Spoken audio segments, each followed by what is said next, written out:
بسم اللہ الرحمن الرحیم الحمد للہ رب العالمین والصلاة والسلام علی رسولہ الکریم وعلی آلہ واصحابہ اجمعین اما بعد اعوذ باللہ من الشیطان الرجیم بسم اللہ الرحمن الرحیم قل لا اقول لكم عندي خزائن الله ولا اعلم الغیب ولا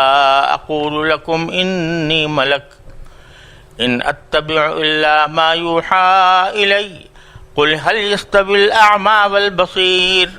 افلا تتفكرون وانذر به الذين يخافون ان يحشروا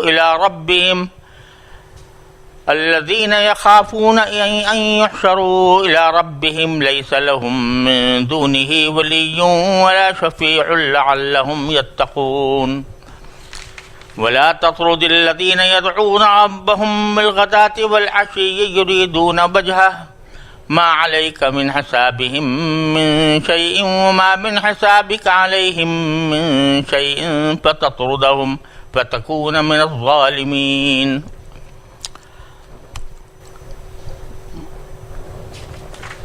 یہ سورہ انعام کی آیت نمبر 50 سے آیت نمبر 52 تک 3 آیتیں ہیں. اس میں در حقیقت مشرکین مکہ کے جو مطالبات تھے ان کا ذکر کیا گیا ہے کہ ان میں سے بعض لوگ یہ کہتے تھے کہ ہم آپ کو پیغمبر اس وقت مانیں گے جب کہ آپ بہت سارے خزانے ہمارے سامنے لا کر ڈھیر کر دیں. اللہ تعالیٰ آپ کو خزانے بھیجے اور وہ ہمارے سامنے ڈھیر کر دیے جائیں. اور بعض اوقات مطالبہ یہ ہوتا تھا کہ ہمیں ایسی باتیں بتائی جائیں جو غیب سے تعلق رکھتی ہیں، یعنی جیسے نجومی وغیرہ بہت سی خبریں دیا کرتے ہیں، اس طرح کی کوئی ایسی خبریں ہمیں دیں جس سے ہمیں پتہ چل جائے کہ آپ اللہ کے پیغمبر ہیں. اور بعض لوگ یہ کہتے تھے کہ آپ فرشتے ہو کی شکل میں آئیں اور فرشتہ ہمیں ہدایت کا راستہ دکھائے. تو یہ سارے کے سارے دعوے یا مطالبات جو کفار کی طرف سے کیے جاتے تھے، ان کا جواب ان آیات کریمہ میں دیا گیا ہے. اسی طرح ان کا ایک مطالبہ یہ تھا کہ آپ کے جو متبعین ہیں، جو لوگ آپ پر ایمان لائے ہیں، وہ معاشرے میں غریب قسم کے لوگ ہیں، اور ان غریبوں کے ساتھ جو معاشرے میں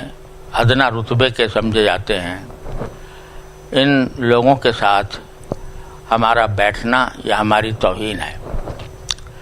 لہذا ان کو آپ ہٹائیں تو پھر ہم آپ کی بات سننے کو کچھ تیار ہوں گے. اگرچہ جو نبی کریم صلی اللہ علیہ وسلم پر ایمان لانے والے تھے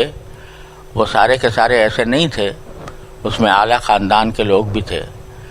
لیکن کچھ غلام بھی تھے جیسا حضرت بلال رضی اللہ تعالیٰ عنہ، اور اعوذ باللہ وہ ان کو حقیر سمجھتے تھے. تو اس قسم کے لوگوں کو آپ اپنے پاس سے ہٹائیں تو پھر آپ کی بات کو سوچنے سمجھنے کی کوشش کریں. ان آیات میں ان کے ان مطالبات کا جواب دیا گیا ہے. ترجمہ یہ ہے کہ اے پیغمبر ان سے کہو، میں تم سے یہ نہیں کہتا کہ میرے پاس اللہ کے خزانے ہیں، اور نہ میں غیب کا پورا علم رکھتا ہوں، اور نہ میں تم سے یہ کہتا ہوں کہ میں فرشتہ ہوں. میں تو صرف اس وحی کی اتباع کرتا ہوں جو مجھ پر نازل کی جاتی ہے. کہو کہ کیا ایک اندھا اور دوسرا بینائی رکھنے والا دونوں برابر ہو سکتے ہیں؟ پھر کیا تم غور نہیں کرتے؟ اور اے پیغمبر، تم اس وحی کے ذریعے ان لوگوں کو خبردار کرو جو اس بات کا خوف رکھتے ہیں کہ ان کو ان کے پروردگار کے پاس ایسی حالت میں جمع کر کے لایا جائے گا کہ اس کے سوا نہ ان کا کوئی یار و مددگار ہوگا نہ کوئی سفارشی، تاکہ وہ لوگ تقوی اختیار کر لیں، اور ان لوگوں کو اپنی مجلس سے نہ نکالنا جو صبح و شام اپنے پروردگار کو اس کی خوشنودی حاصل کرنے کے لیے پکارتے رہتے ہیں۔ ان کے حساب میں جو اعمال ہیں ان میں سے کسی کی ذمہ داری تم پر نہیں ہے، اور تمہارے حساب میں جو اعمال ہیں ان میں سے کسی کی ذمہ داری ان پر نہیں ہے، جس کی وجہ سے تم انہیں نکال باہر کرو اور ظالموں میں شامل ہو جاؤ۔ تو اللہ تبارک و تعالیٰ نے نبی کریم صلی اللہ علیہ وسلم کو یہ بات کہنے کی تاکید فرمائی کہ جب یہ لوگ اس قسم کے مطالبے لے کر آتے ہیں تو ان سے صاف صاف کہہ دو کہ میرے پاس نہ تو اللہ کے خزانے ہیں، میں نے کب دعویٰ کیا ہے کہ میرے پاس اللہ کے خزانے ہیں؟ میں نے کب دعویٰ کیا ہے کہ مجھے علم غیب حاصل ہے؟ میں نے کب دعویٰ کیا ہے کہ میں فرشتہ ہوں یا فرشتے جیسی صفات رکھتا ہوں؟ میں تو صرف اپنی اوپر جو وحی نازل ہوتی ہے اسی کو سناتا بھی ہوں اور اسی پر خود بھی عمل کرتا ہوں۔ یہاں جو 3 چیزیں ذکر کی گئیں، ایک یہ کہ میں تم سے یہ نہیں کہتا کہ میرے پاس اللہ کے خزانے ہیں، دوسرا یہ کہ میں غیب نہیں جانتا، اور تیسرا یہ کہ میں اپنے فرشتے ہونے کا دعویٰ نہیں کرتا بلکہ میں وحی کی اتباع کرتا ہوں۔ اشارہ اس طرف ہے کہ تمہیں جو یہ بار بار معجزات کی تلاش ہوتی ہے یا اس کی فرمائش ہوتی ہے، اگر غور کرو تو تمہارے سامنے معجزات اتنے کھل کر آ گئے ہیں کہ اس کے بعد کسی نئے معجزے کی ضرورت نہیں ہے۔ نبی کریم سرور عالم صلی اللہ علیہ وسلم کی سیرت طیبہ بذات خود ایک معجزہ ہے۔ آپ امی تھے اور لکھنا پڑھنا نہیں آتا تھا، لیکن اس کے باوجود آپ کی زبان مبارک پر ایسا کلام نازل ہوا جس کے آگے بڑے سے بڑے فقہا بلغاء نے، بڑے بڑے فصیح و بلیغوں نے اور شاعروں نے گھٹنے ٹیک دیے، اور اس چیلنج کے باوجود کہ تم اس جیسا کوئی ایک کلام بنا کر لے آؤ، کوئی بھی شخص آگے نہیں بڑھا اور کسی نے بھی اس کے مثل کوئی کلام پیش کرنے کی جرت نہیں کی۔ پھر اللہ تعالیٰ نے یہ معجزہ بھی آپ کو عطا فرمایا کہ آپ نے چاند کے 2 ٹکڑے فرما دیے تھے۔ اس کے بعد پھر ہر وقت مطالبے کرتے رہنا کہ تم فلاں بات کرو، فلاں بات کرو، تو نبی اس کام کے لیے نہیں آتا کہ وہ لوگوں کے کھیل تماشے دکھائے اور ان کو ہر وقت ان کے منہ مانگے معجزات فراہم کرتا رہے۔ یہ دین کوئی کھیل تماشوں کا دین نہیں ہے، یہ در حقیقت ایک ایسے طرز زندگی کا دین ہے کہ جو تم اگر اس کا مقابلہ اپنے پچھلے طرز زندگی سے کرو تو خود بخود تمہیں پتہ چل جائے گا کہ یہ دین حقیقی ہے، اور جو کچھ ہم پہلے کرتے رہے ہیں وہ در حقیقت جاہلیت کی باتیں ہیں۔ تو پہلے تو یہ فرمایا کہ میں تم سے یہ نہیں کہتا کہ میں اللہ کے پاس کے خزائن، اللہ کے خزانے میرے پاس ہیں۔ اللہ کے خزانے سے مراد یہ کہ اللہ کے دیے ہوئے ایسے خزانے کہ جو عام اسباب سے مختلف، عام اسباب کے بغیر اللہ تعالیٰ نے عطا فرما دیے گئے ہوں، اور وہ ان کو سارے کے سارے خزائن ان کے سامنے جمع کر دیں۔ تو اللہ تبارک و تعالیٰ نے پہلے تو یہ فرمایا کہ تم یہ کہہ دو کہ تم مجھ سے خزائن دنیا کا مطالبہ کرتے ہو، تو میں نے کب یہ دعویٰ کیا ہے کہ اللہ تعالیٰ کے سب خزانے میرے ساتھ میں ہیں؟ اور اسی طریقے سے میں کب یہ کہتا ہوں کہ میں غیب کا علم رکھتا ہوں، نہ میں فرشتہ ہوں؟ اس میں یہ بات قابل غور ہے کہ 3 باتیں ارشاد فرمائی گئیں، ان میں سے 2 کے ساتھ ہے لا اقول لکم، میں تم سے یہ نہیں کہتا کہ میرے پاس اللہ کے خزانے ہیں، یعنی دعویٰ نہیں کرتا۔ اور تیسری بات کے لیے فرمایا ولا اقول لکم انی ملک، میں یہ دعویٰ نہیں کرتا، میں یہ نہیں کہتا کہ میں فرشتہ ہوں، لیکن تیسری چیز جو بیچ میں لائی گئی ہے اس میں یہ نہیں فرمایا کہ قل لا اقول لکم انی عالم الغیب انی عالم الغیب، ما لا اقول لکم نہیں ہے، بلکہ صاف سیدھا یہ لفظ کہا گیا کہ میں غیب نہیں جانتا۔ تو یہ جو ایک اسلوب بدلا گیا ہے کہ دو جگہ تو باقاعدہ یہ کہہ دیا گیا کہ میں دعویٰ نہیں کرتا، اور دوسری طرف اس جملے کے اندر یہ فرمایا گیا کہ میرے پاس میں علم غیب نہیں رکھتا، کہ تو در حقیقت وجہ اس کی یہ ہے کہ جو تمام خدائی خزانوں کا مالک ہونا یا نہ ہونا، اسی طرح کسی شخص کا فرشتہ ہونا یا نہ ہونا، یہ چیزیں تو مشاہدے سے تعلق رکھتی ہیں کہ خزانے ہوتے تو نظر آتے، اور اگر فرشتے ہو تو فرشتہ ہونے کی حیثیت سے وہ نظر آتا۔ مخاطب لوگ بھی سب جانتے تھے کہ اللہ تعالیٰ کے خزائن سب نبی کریم صلی اللہ علیہ وسلم کے پاس نہیں ہیں، اور آپ فرشتہ بھی نہیں ہیں، لیکن محض عناداً یہ مطالبہ کیا کرتے تھے۔ ان کے جواب میں یہ کہہ دینا کافی تھا کہ میں نے کبھی یہ دعویٰ نہیں کیا کہ میرے پاس خزائن ہیں، نہ میں فرشتہ ہوں، میں نے کبھی یہ دعویٰ نہیں کیا۔ لیکن علم غیب کا مسئلہ ایسا نہیں تھا، کیونکہ وہ لوگ اپنے نجومیوں کاہنوں کے بارے میں بھی اس کا اعتقاد رکھتے تھے کہ وہ غیب کو جانتے ہیں۔ تو اللہ کے رسول کے بارے میں ایسا اعتقاد رکھنا کچھ مستبعد نہیں تھا، خصوصاً جب کہ رسول کریم صلی اللہ علیہ وسلم کی زبان مبارک سے انہوں نے بہت سی غیب کی خبریں سن بھی رکھی تھیں، اور ان کے صحیح ہونے کا مشاہدہ بھی کر لیا تھا۔ اس لیے یہاں صرف دعوے کا ذکر کرنا کافی نہیں سمجھا گیا، بلکہ اصل علم غیب کی نفی کر دی گئی۔ کہہ دیا گیا کہ لا عالم الغیب، میں غیب نہیں جانتا۔ اس میں ان کی اس غلط فہمی کو رفع کر دیا کہ اللہ تعالیٰ کی طرف سے بذریعہ وحی یا الہام جن غیب کی چیزوں کا علم کسی فرشتے یا رسول کو دیا جاتا ہے، اصطلاح قرآنی میں اس کو علم غیب یا اس کے جاننے والے کو عالم الغیب نہیں کہا جاتا۔ اسی سے یہ بات بھی واضح ہو گئی کہ اس معاملے میں کسی مسلمان کو شک نہیں ہو سکتا کہ اللہ تبارک و تعالیٰ نے رسول کریم صلی اللہ علیہ وسلم کو غیب کی ہزاروں لاکھوں چیزوں کا علم عطا فرمایا تھا، بلکہ تمام فرشتوں اور ابتدائے آفرینش سے جتنے انسان پیدا ہونے والے ہیں یا جنات پیدا ہونے والے ہیں، ان کو جتنا علم دیا گیا ہے، نبی کریم سرور عالم صلی اللہ علیہ وسلم کا علم ان سب سے کہیں زیادہ ہے۔ یہی پوری امت کا عقیدہ ہے۔ البتہ قرآن کریم نے اور نبی کریم صلی اللہ علیہ وسلم کی سنت نے بار بار یہ تصریحات کی ہیں کہ تمام کائنات کا علم محیط وہ صرف اللہ تبارک و تعالیٰ کی اس مخصوص صفت ہے۔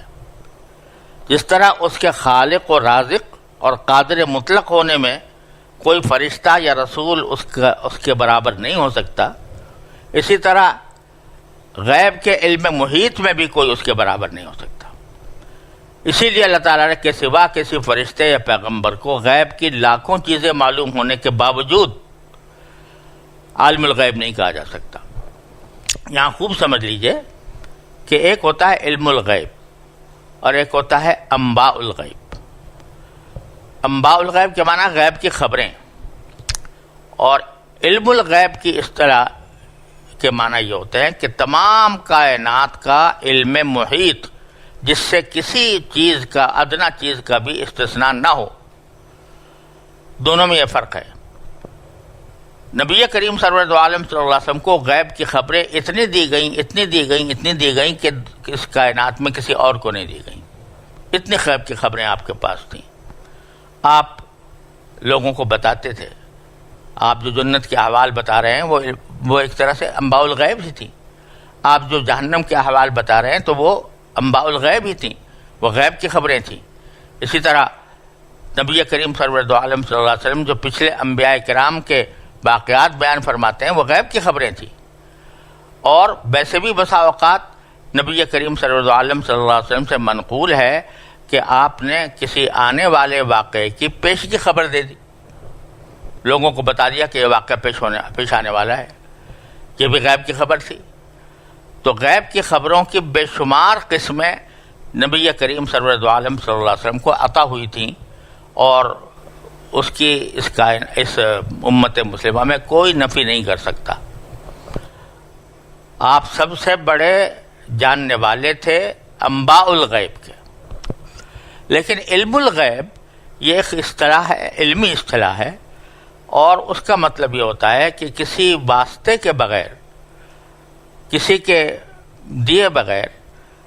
ذاتی علم جو محیط ہو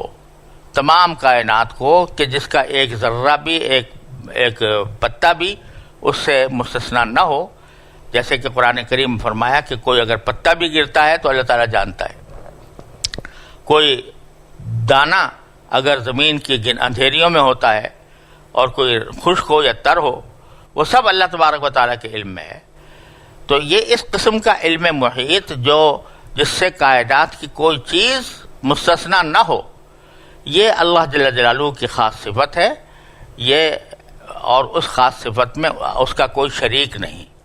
جس طرح اللہ تبارک و تعالیٰ کے خالق ہونے میں کوئی شریک نہیں، جس طرح کوئی رازق ہونے میں کوئی شریک نہیں، اسی طرح اس علم غیب میں بھی کوئی شریک نہیں۔ لیکن انباء الغیب بے شمار نبی کریم صلی اللہ علیہ وسلم کو عطا فرمائی گئی تھی۔ تو اللہ تعالیٰ نے یہاں اس لیے کہلوا دیا نبی کریم صلی اللہ علیہ وسلم سے کہ میں غیب نہیں جانتا، حالانکہ لوگ دیکھ رہے تھے کہ بہت سی غیب کی خبریں آپ بتا رہے ہیں۔ تو بتلانے کا مقصود ہے کہ بے شک غیب کی خبریں آپ بتا رہے ہیں اور بہت بتا رہے ہیں، اس کے باوجود علم غیب جو اصطلاحی معنی میں ہے وہ سوائے اللہ تعالیٰ کے کسی اور کے پاس نہیں ہو سکتا۔ جب یہ بات ہو گئی کہ میں نے یہ دعوے کوئی نہیں کیے، لیکن میں تو تمہارے سامنے جو حقائق کائنات ہیں وہ بتاتا ہوں کہ اس کائنات کو پیدا کرنے والا کون ہے، کس نے اس کو پیدا کیا ہے، کون اس کو چلا رہا ہے، اور اس میں زندگی گزارنے کے کیا طریقے ہیں وہ بتانے کے لیے آیا ہوں۔ اب وہ طریقے اگر کوئی آدمی ذرا بھی عقل رکھتا ہو، سمجھ رکھتا ہو، اس کی آنکھیں دیکھنے کے لائق ہوں، اس کی سماعت سننے کے لائق ہو، تو وہ ان نشانیوں کو دیکھ کر، ان دلائل کو دیکھ کر ایمان لانے پر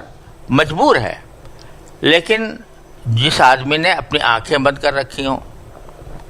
اور وہ دیکھنے کی صلاحیت اپنے اندر رکھتا ہی نہ ہو، اور وہ ان ساری نشانیوں کو دیکھنے کے باوجود یہ کہتا ہو کہ مجھے کچھ اور چاہیے، تو اس کی مثال اندھے جیسی ہے۔ اور جو شخص ان نشانیوں کو آنکھوں سے دیکھ کر اور اپنی عقل سے سمجھ کر اس پر ایمان لاتا ہے تو وہ ایسا ہے جیسے کہ ایک بینا شخص جو دیکھنے پر قادر ہے۔ اس لیے فرما دیا کہ قل، آپ یہ کہہ دیجئے کہ لا یستوی الاعمی بالبصیر، کہ اندھا اور دیکھنے والا برابر نہیں ہو سکتا۔ افلا تتفکرون، کیا تم غور نہیں کرتے؟ یعنی اگر غور کرو گے تو خود اس منزل تک پہنچ جاؤ گے، لیکن تم نے اخلاص کے ساتھ غور کرنے کی تم نے عادت ہی نہیں ڈالی، اس کی وجہ سے تم ایمان سے محروم ہو۔ جب یہ لوگ یعنی اس طرح کی باتیں کرتے تھے تو ایک عناد تھا، ایک ضد تھی، ایک ہٹ درمی تھی۔ تو اللہ تبارک و تعالیٰ فرماتے ہیں کہ جب یہ اس ہٹ درمی پر قائم ہے تو پھر آپ ان سے بحث مباحثہ ہی چھوڑ دیجئے، اور ان لوگوں کو تک پیغام تبلیغ کا پہنچائیے کہ جن کے دلوں میں خوف ہے اپنے پروردگار کا۔ تو فرمایا وَأَنذِرْ بِهِ الَّذِينَ يَخَافُونَ أَن يُحْشَرُوا إِلَىٰ رَبِّهِمْ، اور آپ ڈرائیے، آگاہ کیجئے ان لوگوں کو جو اس بات کا خوف رکھتے ہیں کہ ان کو ان کے پروردگار کے پاس جمع کر کے لایا جائے گا۔ اور اس حالت میں لایا جائے گا کہ لیس لہم من دونہ ولی ولا شفیع، کہ ان کا نہ کوئی یار و مددگار ہوگا نہ کوئی سفارشی ہوگا. اس طرح ان کو ڈرائیے تاکہ وہ لوگ تقوی اختیار کر لیں. اب یہاں اگر غور کیا جائے تو نبی کریم سرور دو عالم صلی اللہ علیہ وسلم کے جو مخاطب تھے ان میں 3 قسم کے لوگ تھے. ایک وہ ہیں کہ جو ایمان لائے تھے نبی کریم صلی اللہ علیہ وسلم کے اوپر. دوسرے وہ ہیں کہ جو متردد تھے، یعنی شک میں تھے کہ ہم ایمان لائیں یا نہ لائیں. اور تیسرے وہ ہیں جو ضد اور عناد کی وجہ سے کفر پر جمے ہوئے تھے، کفر پر اڑے ہوئے تھے. تو یہاں جو ذکر آ رہا ہے، پہلے جو ذکر کیا تھا وہ تیسری قسم کے لوگوں کا تھا کہ ان کے سامنے سارے دلائل آ چکے ہیں، اس کے باوجود یہ اس کے منکر ہیں. تو پہلی جو ذکر تھا کہ ان سے کہہ دو کہ میں تو وحی کی اتباع کرتا ہوں اور اندھا اور بینا برابر نہیں ہو سکتے. یہ ان لوگوں کا ذکر تھا جو ضد اور عناد پر اڑے ہوئے تھے. باقی 2 قسمیں جو تھیں، ایک وہ جو ایمان لے آئے تھے، یہاں ان کا ذکر ہے کہ جن کو یہ خوف ہے کہ وہ اللہ تعالیٰ کے پاس لے جائے جائیں گے اور ایسی حالت میں لے جائے جائیں گے کہ کوئی کارساز نہیں ہوگا، کوئی یار و مددگار نہیں ہوگا، کوئی سفارشی نہیں ہوگا. تو اس سے مراد یہ کہ ان کو آگاہ کیجئے، ان کو آخرت کی فکر ان کے اندر پیدا کیجئے اور آخرت کی فکر پیدا کرنے کے نتیجے میں ان کے اعمال کی اصلاح کی طرف ان کو متوجہ کیجئے. یعنی مسلمان ہیں لیکن مسلمان ہونے کے بعد اسلام کے جو تقاضے ہیں ان پر عمل کرانے کے لیے ان کو بتایا جائے کہ کون سا طرز عمل درست ہے، کون سا غلط ہے، کون سی چیز ثواب ہے، کون سی چیز گناہ ہے. یہ ان لوگوں کو بتائیے کہ جو ڈرتے ہیں. کس بات سے ڈرتے ہیں؟ کہ ہمیں اللہ کے سامنے لے جایا جائے گا اور ہمیں ایک ایک فعل کا اور قول کا جواب دینا ہوگا. تو مومنین کو تو اس طرح بتائیے. اور دوسرے وہ لوگ تھے کہ جو شک میں تھے، یعنی ابھی تک نہ ضد اور ہٹ درمی پر قائم تھے اور نہ پوری طرح ایمان لائے تھے. دل میں کچھ شبہات تھے، دل میں کچھ غلط فہمیاں تھیں، اس کی وجہ سے ابھی ایمان بھی نہیں لائے تھے اور پوری طرح ضد اور عناد کا رویہ بھی اختیار نہیں کیا ہوا تھا. تو ان کے بارے میں کہا جا رہا ہے کہ ان کے دل میں بھی ایک خوف ہے کہ ہو سکتا ہے جو بات یہ کہہ رہے ہیں وہ صحیح ہو، اور یہ خوف یہ ہے کہ شاید وہ بھی اللہ تعالیٰ کے پاس جمع کر کے لے جائے جائیں اور اس وقت میں ان کا کوئی یار و مددگار بھی نہ ہو، کوئی سفارشی بھی نہ ہو. تو ایک خوف فی الجملہ ان کے دلوں کے اندر موجود ہے. اس خوف کو استعمال کرتے ہوئے آپ ان کو آگاہ کیجئے کہ تمہارا خوف درست ہے اور واقعتاً تمہیں اللہ تعالیٰ کے سامنے لے جایا جائے گا اور تمہیں ایک ایک عمل کا جواب دینا ہوگا.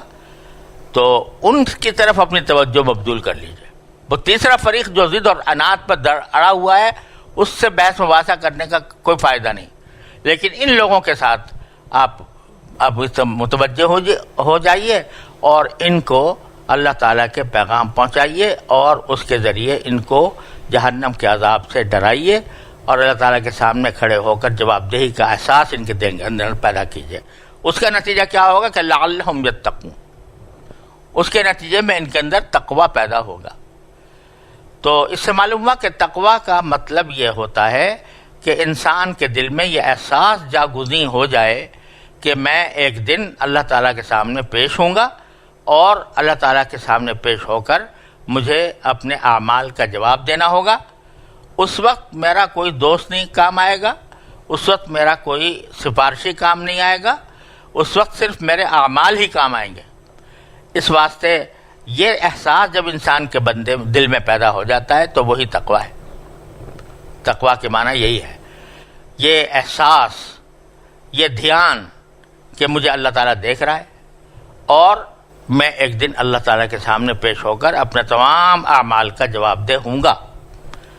یہی تقوی ہے. اس لیے فرمایا لعلہم یتقون. اگر یہ آپ نے ان کے دلوں میں یہ احساس پیدا کر دیا تو ان کے اندر تقوی پیدا ہوگا. اور یہ جو کہا جا رہا تھا کہ بھئی آپ کے پاس جو لوگ ہیں ان میں سے بعض نچلے درجے کے، معاذ اللہ نچلے درجے کے لوگ ہیں، غریب لوگ ہیں، اور جب تک آپ ان کو ہٹا نہ دیں اپنی مجلس سے ہم آپ کی بات نہیں سنیں گے، ہمیں ان کے ساتھ بیٹھنا عار ہے، ہمارے لیے عار ہے، عیب ہے کہ ہم ان لوگوں کے ساتھ بیٹھیں۔ تو اللہ تعالیٰ نے اس کا جواب دیتے ہوئے فرمایا کہ وَلَا تَطْرُدِ الَّذِينَ يَدْعُونَ رَبَّهُمْ بِالْغَدَاةِ وَالْعَشِيِّ، اپنے پاس سے، اپنی مجلس سے نہ نکالنا جو صبح و شام اپنے پروردگار کو اس کی خوشنودی حاصل کرنے کے لیے پکارتے رہتے ہیں۔ یہ ہیں تو دیکھنے میں غریب اور کم حیثیت، لیکن اللہ تعالیٰ کیا ہے، ان کا مقام بہت اونچا ہے۔ یہ صبح و شام اللہ تعالیٰ کو پکارتے ہیں، اللہ تعالیٰ سے دعائیں کرتے ہیں اس کی خوشنودی حاصل کرنے کے لیے، تو اس لیے وہ اللہ تعالیٰ کو زیادہ محبوب ہے۔ تو ان ضدیوں کے کہنے پر ایسے لوگوں کو اپنی مجلس سے ہرگز نہ نکالیے جو اللہ تعالیٰ کے احکام کے متبع ہیں اور اللہ تعالیٰ کی رضامندی چاہتے ہیں۔ بلا تطرد الذین، اور نہ نکالنا ان لوگوں کو یدعون ربہم، جو اپنے پروردگار کو پکارتے ہیں، بالغداۃ والعشی، صبح اور شام، یعنی ہر وقت پکارتے رہتے ہیں، یریدون وجہہ، اور یہ جو پکارنا ہے ان کو اللہ تعالیٰ کو وہ اس لیے ہے کہ اللہ تعالیٰ کی خوشنودی چاہتے ہیں۔ یہاں یہ بات معلوم ہوئی کہ اللہ تعالیٰ کے ساتھ رابطہ رکھنا، وہ چاہے دعا کے ذریعے ہو، چاہے ذکر کے ذریعے ہو، یا محض خیالات کے ذریعے ہو، یہ اللہ تبارک و تعالیٰ کے ہاں بہت زیادہ قرب کا سبب بنتا ہے۔ اور اللہ تبارک و تعالیٰ کا کثرت ذکر، اللہ تعالیٰ کے ذکر کی کثرت، چاہے وہ ذکر زبان سے ہو یا دل سے ہو، اور اس ذکر کا ایک بہت آسان طریقہ اور بہت مفید طریقہ یہ ہے کہ آدمی ہر وقت اپنے پروردگار سے کچھ نہ کچھ مانگتا رہے، اپنی چھوٹی بڑی حاجت، کوئی بھی حاجت پیش آئے تو وہ اللہ تعالیٰ کی بارگاہ میں پیش کر کے اس کو مانگے کہ یا اللہ میری یہ حاجت ہے، اپنے فضل و کرم سے مجھے عطا فرما دیجئے، چاہے زبان سے مانگے یا دل سے مانگے۔ اللہ تعالیٰ علیم بذات الصدور ہے، وہ دل کی باتوں کو بھی جانتا ہے، لہٰذا اگر موقع نہیں ہے کہ کسی آدمی مجلس میں بیٹھا ہے، بات چیت ہو رہی ہے، اس میں آدمی زبان سے ذکر کرے، زبان سے اللہ تعالیٰ سے مانگے، تو یہ بعض اوقات مشکل ہوتا ہے۔ لیکن اگر دل ہی دل میں اپنے پروردگار کو پکارتا رہے، یا اللہ میں مجلس میں بیٹھا ہوں، مجھ سے ایسا کام کرا لیجیے جو آپ کے رضا کے مطابق، تو یہ جو دل کے اندر وہ اللہ تعالیٰ کو پکار رہا ہے، یہ اللہ تعالیٰ کو بہت محبوب۔ الذین یدعون ربہم بالغداۃ والعشی، یہ ذکر تو ہے صبح اور شام کا، لیکن محاورے کے اندر آپ سب جانتے ہیں کہ صبح شام کو جب کہا جاتا ہے کہ وہ شخص صبح شام یہ کام کرتا ہے، تو اس کا معنی یہ نہیں ہے کہ صرف صبح کے وقت کرتا ہے، صرف شام کے وقت کرتا ہے، بلکہ مطلب یہ کہ ہر وقت کرتا رہتا ہے۔ تو اللہ تعالیٰ کے محبوب بندوں کا یہ وطیرہ ہوتا ہے کہ وہ صبح و شام اور ہر وقت اللہ تعالیٰ سے اپنے لو لگائے ہوئے ہوتے ہیں، کچھ نہ کچھ مانگ رہے ہوتے ہیں، کچھ نہ کچھ اللہ تعالیٰ کی نعمتوں کا شکر کر رہے ہوتے ہیں، کچھ نہ کچھ اللہ تعالیٰ کی تسبیح کر رہے ہوتے ہیں۔ تو یہ جو ہمارے خیالات کا ایک طوفان ہے جو ہمارے ذہنوں میں ہر وقت رہتا ہے، تو اس کا رخ یہاں موڑا جا رہا ہے کہ جو ہر وقت تم سوچتے رہتے ہو، انسان کا دماغ جو ہے وہ ہر وقت کچھ نہ کچھ سوچتا ہے، کوئی لمحہ ایسا نہیں ہے جس میں انسان کچھ نہ کچھ سوچ نہ رہا ہو۔ اس سوچنے سے کیا فائدہ ہے تمہارا؟ فلاں کام ہو گیا یا نہیں ہو گیا، فلاں نے یہ کر دیا، فلاں نے وہ کر دیا، اس سوچنے سے تمہیں حاصل کیا؟ لیکن اس سوچ کا رخ اگر تم پروردگار کی طرف موڑ دو کہ دیکھو اللہ تعالیٰ نے مجھے کیسی نعمت عطا فرمائی ہے، میں کس طرح خوشحالی کی زندگی گزار رہا ہوں، میں کس طرح مسرت اور عافیت کی زندگی گزار رہا ہوں، اور اگر کوئی حاجت ہے تو اللہ تعالیٰ سے مانگے کہ یا اللہ یہ حاجت میری پوری فرما دیجئے، تو یہ سوچ، انسانی سوچ کا رخ مڑ جاتا ہے اللہ تعالیٰ کی طرف۔ تو یہ ہے یدعون ربہم بالغداۃ والعشی، کہ وہ اپنے پروردگار کو پکارتے ہیں صبح و شام، اور صبح و شام سے مراد یہ کہ ہر وقت۔ دوسری بات فرمائی یریدون وجہہ، یہ اللہ تعالیٰ کو پکارنے کا مقصد، اصل مقصد یہ ہے کہ پروردگار کی خوشنودی حاصل ہو۔ یہاں یہ بھی بتا دیا کہ آدمی اگر اپنی حاجت بھی مانگ رہا ہو، کوئی اللہ تعالیٰ سے کوئی دعا مانگ رہا ہو کہ وہ یا اللہ مجھے فلاں چیز عطا فرما دیجئے، تو اس میں اس حاجت کا پورا کرنا تو خیر ایک مقصد ہوتا ہی ہے کہ یا اللہ میری حاجت پوری ہو جائے، لیکن ذہن میں یہ ہونا چاہیے کہ یہ میں دعا جو کر رہا ہوں اس سے میرا پروردگار مجھ سے راضی ہوگا، مجھے پروردگار کی خوشنودی حاصل ہوگی۔ میں جو مانگ رہا ہوں وہ ملے یا نہ ملے وہ تو اللہ تعالیٰ کا فیصلہ ہے۔ جو لوگ اللہ تعالیٰ کی رضا کی خاطر دعائیں مانگتے ہیں تو وہ ان کے دلوں میں یہ بات ہونی چاہیے کہ میں مانگ تو رہا ہوں یہ چیز، لیکن اس کا دینا یا دینا اللہ تبارک و تعالیٰ کے اختیار میں ہے، لیکن میرا نقد فائدہ یہ ہے کہ میں اس کے ذریعے اپنے پروردگار کی خوشنودی حاصل کر رہا ہوں۔ اس لیے کہ حدیث میں آتا ہے کہ نبی کریم صلی اللہ علیہ وسلم نے فرمایا کہ دعا بذات خود ایک عبادت ہے۔ آدمی مانگ رہا ہے اپنے لیے، روزی مانگ رہا ہے، صحت مانگ رہا ہے، روزگار مانگ رہا ہے، اولاد مانگ رہا ہے، یہ اپنی حاجتیں مانگ رہا ہے، لیکن یہ حاجت مانگنا بذات خود ایک عبادت ہے۔ ہر دعا پر ایک اجر ہے، ہر دعا پر ایک اجر ہے، اور جتنا زیادہ دعا کرتا جائے گا اتنا ہی اللہ تعالیٰ کا قرب حاصل ہوتا جائے گا۔ تو یریدون وجہہ، اپنے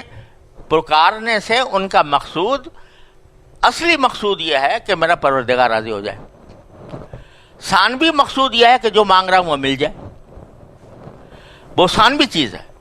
اصل چیز یہ ہے کہ جو نقد فائدہ اس کا ہے وہ مجھے حاصل ہو جائے کہ میرا پروردگار مجھ سے راضی ہو اور دعا کے اوپر بھی مجھے اجر عطا فرمائے۔ تو یہ دو لفظوں میں اللہ تبارک و تعالیٰ نے اللہ کے نیک بندوں کی جو ایک اہم صفت ہے وہ بیان فرما دی کہ ہر وقت مانگتے ہیں اللہ تعالیٰ سے، اپنے پروردگار سے، اور اس لیے مانگتے ہیں کہ اس کی خوشنودی چاہتے ہیں۔ عام طور سے تو یہ سوچا جاتا ہے نا کہ دعا اس لیے کی جا رہی ہے تاکہ وہ جو چیز مانگی جا رہی ہے وہ ملے، لیکن یہاں اس کا ذکر نہیں ہے،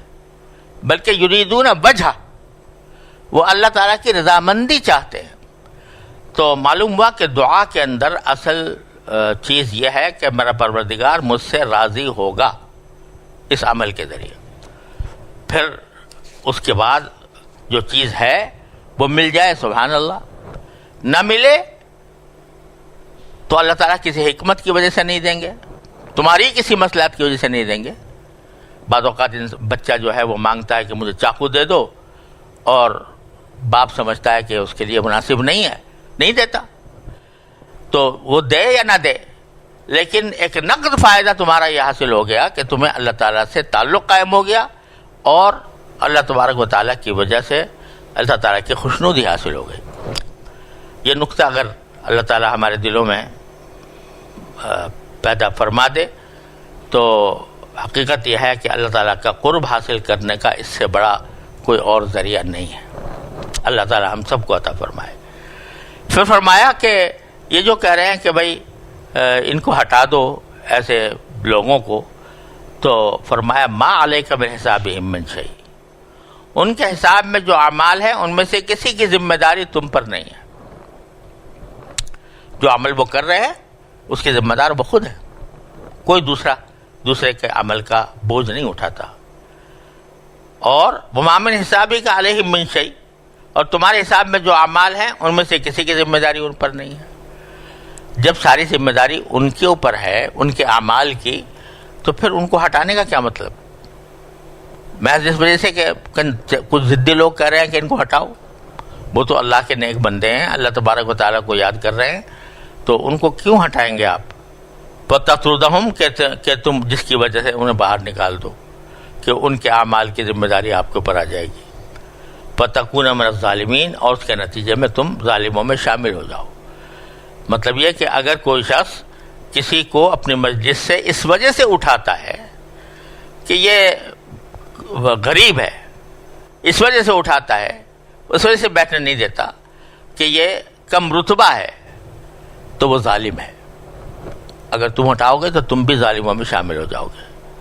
تو کتنی بڑی عظیم حقیقت اللہ تعالیٰ نے ان آیات کے اندر یہ بیان فرما دی کہ انسان خواہ دنیاوی مرتبے کے اعتبار سے کتنی ہی بلند سطح تک پہنچ جائے، جو غریب لوگ ہیں یا جو کمزور طبقات ہیں ان کے بارے میں یہ سمجھنا کہ یہ حقیر ہے، یہ ذلیل ہے، لہذا ان کو اپنے ساتھ نہ بیٹھنے دو، یہ اسلام کا کام نہیں ہے، یہ کسی مسلمان کا کام نہیں ہے. اللہ تعالی ہمیں اس سے محفوظ رکھے. وصلی اللہ تعالی علی خیر خلقہ.